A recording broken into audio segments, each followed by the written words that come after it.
شاركنا اليوم في التصفيات المحلية لأولمبياد المهن على مستوى الولاية، حيث شارك المركز بأربع اختصاصات: تمديدات كهربائية، حلقة سيدات، تبريد وتكييف، وكذلك اختصاص الطبخ التقليدي.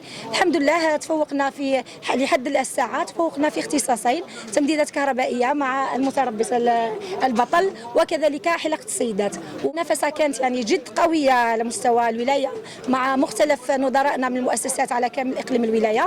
الحمد لله حاولت كل مؤسسة إبراز ما لديها من كفاءات لشبابنا، والحمد لله الهدف الأساسي للأولمبياد بصفة عامة هو التعريف بمختلف الاختصاصات الموجودة على كامل التراب الوطني ليس فقط محليا. والمشاركة تاعنا في هذا الأولمبياد ماذا بينا ننجحوا نتفوقوا على مستوى المحلي وكذلك الجهوي والوطني، ولما لا دوليا.